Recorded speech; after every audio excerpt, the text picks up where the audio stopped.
welcome to day 2 of Week of Respect.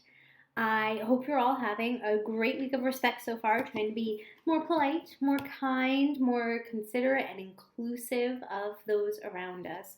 Yesterday, I was joined by the other Mrs. Heffler. Secret note, it was actually still me. There's only one Mrs. Heffler. It was just me going back and forth, playing two parts. Yesterday, the two of us tried to talk to you all about bullying and what bullying is, what the difference is between bullying someone versus teasing a friend or accidentally being a little rude to someone. So I hope that helped us to understand. Yesterday, we also started to talk about a word that is pretty serious, and that word is racism. And if you remember, yesterday we talked about how racism is when someone is being bullied just because of the color of their skin. Or maybe the country that they came from. And it's honestly the worst kind of bullying because the color of our skin, it's what makes us different. It's what makes us unique from one another in terms of how we look and maybe our experiences in the world. But it's certainly not something to judge someone on. It's certainly not a reason not to include people in your life or your friends or opportunities or things like that. Unfortunately, racism is a thing that happens and happens all over the place, all over the world. And it's something that we have to work against. We have to do our best to fight against racism. And to make it a little bit easier to understand, I found a book that I think is great for talking about respect and also respect for people who look different than you. In particular, people who have different colored skin than you do. So the book that I have today, it's not a people book, but you can see that the characters here all have different colors than each other. We have red, yellow, and blue. And this story is called Mixed, a colorful story. I'm going to read this for you in a few minutes, but before I do that, I just want to point out something about this beginning page as we get into the book. And you're going to see that on this front page, well, not front page, but the inside cover, it's just the same pattern over and over again. Red, yellow, blue, red, yellow, blue, red, yellow, blue. It's fine. It's nice. Not bad to look at. But I'm curious to see what happens in this story and if everything stays just red, yellow, blue. So I'm going to turn it over and read you the story Mixed. Mixed, a colorful story by Ari Chung.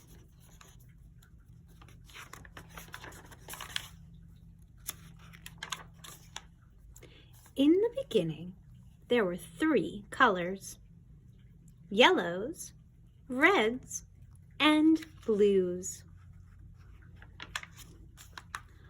Reds were the loudest. La, la, la, la. Yellows were the brightest.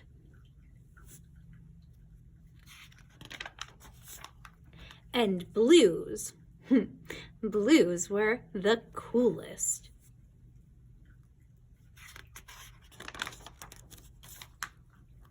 Everyone lived in color harmony until one afternoon when a red said, "Reds are the best." I want you to pause for a moment. Take a look at his face. Even though he's a red, how does he look? How do you think he feels? He doesn't seem happy that suddenly the reds are claiming they're better than everybody else. The yellows disagreed. "No, we're the best because we're the brightest." The blues were too cool to even respond.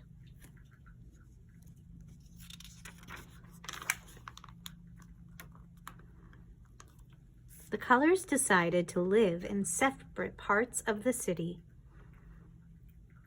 Again, just take a moment to look at all these faces that we have here.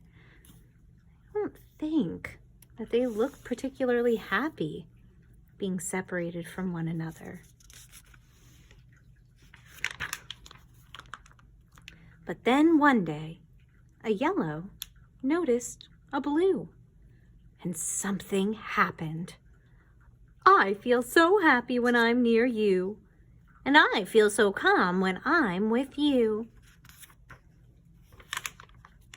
Yellow and blue became inseparable. Life felt so vibrant, but not all the colors were happy about it. Colors shouldn't mix. I don't like yellow's effect on blue. That blue isn't bright enough for yellow. But yellow and blue loved each other so much, they decided to mix. Together, they created a new color. They named her green. Green was bright like yellow and calm like blue. But really, she was a color all her own. Everyone was fascinated.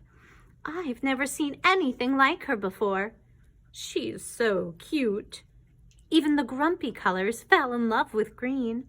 Can I hold her? The colors began to see new possibilities.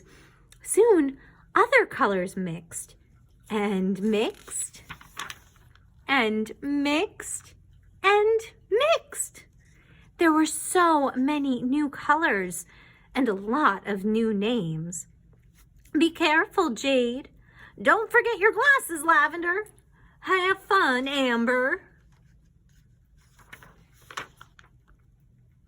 The old neighborhoods of Redville, Bluetown, and Yellow Heights didn't make sense anymore. Everyone wanted to live together, so they rebuilt the city. Take a look at how everyone looks now.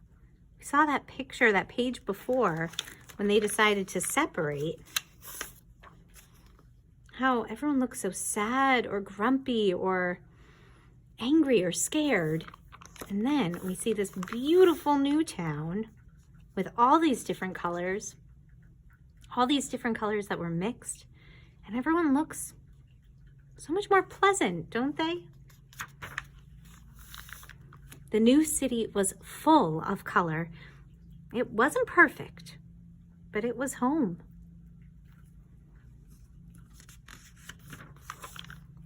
And that, my friends, is the end of our story. Now take a look. If you remember, a few minutes ago, I showed you the first page right after the cover. And we have just this simple blue, red, yellow pattern over and over again. And it's fine. I don't know about you, but I much prefer this one. All these different colors, all these different people looking so unique and slightly different than each other. Some in really big ways, some in just slight ways, like different shades of green. I don't know about you, but I much prefer this one. So I hope you enjoyed the book Mixed. And while the book Mixed is all about these little dots instead of actual people, I think it has so much to do with all of us at our school, because each and every one of us are different in some way than others. Even those of you in school who are twins or have a twin, you're different than your twins in certain ways or certain things.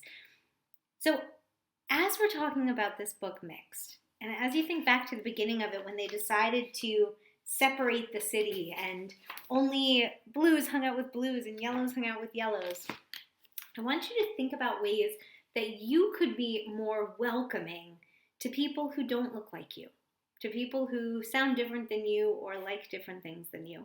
And this is your question to talk about as a class today. Talk about the ways that you could be welcoming to someone who's different than you are. Talk about what you could do, how you could go out of your way to try and include someone who might feel a little awkward because maybe they're different than you, or who maybe is new to our school in a certain way. And talk about how you can be welcoming to those around you. Just like at the end of our book, when they all mixed together and made these beautiful colors, these beautiful rainbows of color, And they were finally welcoming to each other, right? They tore down those walls and the parts of the city that made them stay separate, and they all played together instead. Think about what you can do in your everyday life to be more welcoming to those around you. And by being more welcoming, we're being more respectful to everyone, right? If we're being more welcoming to people who are different or to people who maybe we just haven't hung out with before, that in and of itself is being more respectful, is being more kind, spreading kindness. So my friends, I hope you enjoyed this story today. We'll have another activity tomorrow for day 3 of Week of Respect. I'll see you all then.